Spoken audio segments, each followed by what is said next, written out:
जब आपका कॉम्पिटिटर बढ़ता है बिजनेस में, क्या होता है आप लोगों को? क्या होता है? खुशी होती है कि ईर्ष्या का भाव पैदा होता है, जलन का भाव पैदा होता है? कितने लोगों को अपने कॉम्पिटिटर को बढ़ते हुए देख करके प्रसन्नता होती है कोई यहाँ पर ऐसा? नहीं। अब वह कॉम्पिटिटर बढ़ रहा है अपनी कैपेबिलिटी के अनुसार, अपनी क्षमता के अनुसार, अपनी योग्यता के अनुसार, अपने परिश्रम के अनुसार, उसके अपने समर्पण के अनुसार वह जीवन में बहुत प्रोग्रेस करता चला जा रहा है। और उसकी प्रोग्रेस को देख करके, उसकी खुशहाली परिस्थिति को देख करके, उसके अच्छे जीवन को देख करके, उसके पैसों को देख करके, उसके गुणों को देख करके यदि आपके मन में ईर्ष्या का भाव पैदा हो रहा है तो समझना आप अभी जहाँ हो उससे और अधिक नीचे हो जाओगे। यदि आप अभी किराए के मकान में रह रहे हैं तो भविष्य में आपको झोपड़ी भी नसीब नहीं होगी, मान करके चलना। अब जो व्यक्ति किराए के मकान में रह रहा है वो चाहता है कि मेरा अपना मकान हो जाए, लेकिन है गरीब, छोटी सी नौकरी कर रहा है, ज़्यादा पैसा उसके पास नहीं है, लेकिन उसकी भावना है कि हे भगवान वो दिन कब आए मेरे जीवन में कि मेरा भी अपना स्वयं का मकान, स्वयं का फ्लैट हो जाए, एक छोटा सा प्लॉट हो जाए अथवा एक छोटी सी ही दुकान हो जाए। और क्षमता उसकी नहीं है तो उसे क्या करना है? उसे अपनी दुकान बनाने के लिए, अपने मकान बनाने के लिए, प्लॉट खरीदने के लिए क्या करना चाहिए?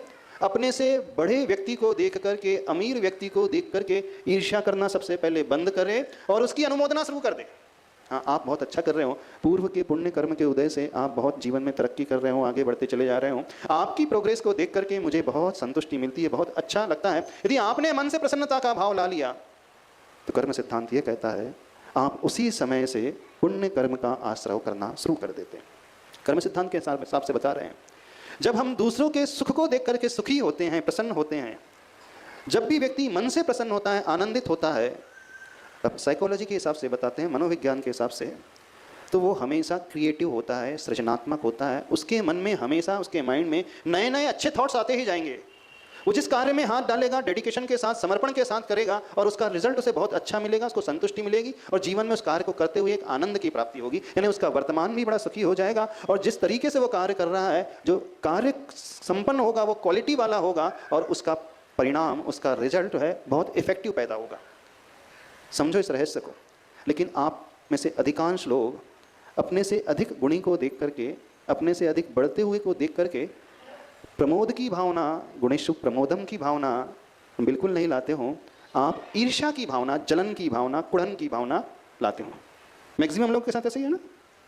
अब जब हम दूसरों को देख करके अंदर ही अंदर जलने लगते हैं, दूसरों की तरक्की यदि हमसे बर्दाश्त नहीं हो रही है, कर्म सिद्धांत के अनुसार उसी समय से वह व्यक्ति अशुभ पाप कर्म का बंद करना शुरू कर देता है। जब वो ईर्ष्या से भरता है उस समय मनोविज्ञान के अनुसार वो कभी क्रिएटिव नहीं हो सकता। वो अपनी सारी एनर्जी, सारा टाइम, सारे एफर्ट्स, सारा पैसा सिर्फ दूसरों से जलने में और दूसरों को नीचे गिराने में लगाता है। समझना, जब आपको उसकी तरक्की बर्दाश्त नहीं होती है तो आपका पूरा समय उसे गिराने की सोच में लगा जाता है। लगता है ना, कब वो नीचे जाए, कैसे मैं उसे नीचे दिखाऊं, कैसे उसका अपमान करूं, कैसे उसको मैं बदनाम कर दूं। यानी जो आपकी क्षमता थी, जो आपका समय था, जो आपके पास पैसा था, जो आपके पास सारे रिसोर्सेस थे, सारे संसाधन थे, आपने अपनी प्रोग्रेस के लिए नहीं लगाया, अपनी तरक्की के लिए नहीं लगाया। आपने अपनी सारी एनर्जी का प्रयोग सिर्फ दूसरों से जलने में और अपना ही आत्मघात करने में लगा दिया। क्यों संसारी व्यक्ति, संसार में ऐसा होता है कि गरीब और गरीब होता चला जाता है और अमीर बनता चला जाता है? कभी आपने सोचा? बड़े रहस्य की बात बता रहे हैं। जितने भी गरीब होते हैं ना, दूसरे अमीर को देख करके जलते ज़्यादा हैं, प्रशंसा कम करते हैं। उसकी कमाई बढ़ रही है तो वो क्या कमेंट कसेंगे, हाँ मालूम है कहाँ से कमा रहा है, मालूम है क्या क्या व्यापार करता है, मालूम है कितनी चोरी करता है, हाँ कैसे कैसे लोगों को फंसाता है, हम सब जानते हैं। ये वाक्य निकलते हैं ना मुख से। भले ही वो कुछ भी कर रहा है लेकिन आपके मुख से ये वाक्य निकल गया। अब आपने ही अपने चारों ओर एक प्रकार का जाल बुन लिया और वह नेगेटिविटी का जाल होता है और उसी जाल में आप फंसते चले जाते हैं। रेशम का कीड़ा होता है, रेशम के वस्त्र आते हैं ना, सिल्क की जो साड़ी होती है वो कैसी बनती है? सिल्क की साड़ी, सिल्क जो प्राप्त होता है, आर्टिफिशियल सिल्क की बात नहीं कर रहे हैं, जो रेशम की प्राप्ति होती है एक रेशम के कीड़े से होती है। और रेशम के कीड़े की एक विशेषता होती है, वो अपने मुख से एक लार निकालता है और चारों तरफ लपेटता चला जाता है, चारों तरफ एक कवच का निर्माण करता चला जाता है। और वह यह सोच करके चारों तरफ वो लार निकालता है कि इससे मेरी सुरक्षा हो जाएगी, मेरा जीवन इससे बच जाएगा, कोई भी शत्रु आएगा तो मुझे मार नहीं पाएगा, क्योंकि मेरे चारों तरफ एक प्रोटेक्टिव लेयर तैयार हो गई है, एक जाल तैयार हो गया है, और वो जो लार पैदा होती है वो बहुत इफेक्टिव होती है, उसकी क्वालिटी बड़ी गजब की होती है। तो वो अपने मुख से निकाल करके लार को चारों तरफ शरीर से लपेट लेता है। जब वो पूरी की पूरी लार से अपने शरीर को कवर कर लेता है, तभी लोग उस रेशम के कीड़े को खौलते हुए पानी में, बॉइलिंग वाटर में डाल देते हैं, ताकि अंदर का जीव मर जाए और वह सिल्क की प्राप्ति, उस रेशम की प्राप्ति उसे हो जाए। अब रेशम की मौत का कारण जानते हो कौन बना? यदि वो रेशम का कीड़ा अपने मुख से उस लार को नहीं निकालता, कोई उसे नहीं खोलते हुए पानी में डालता, कोई उसे नहीं मारता, वो स्वयं अपनी मौत का कारण बनता है। अपने द्वारा पैदा किए उस कवच से ही वह स्वयं मौत के घाट में उतर जाता है।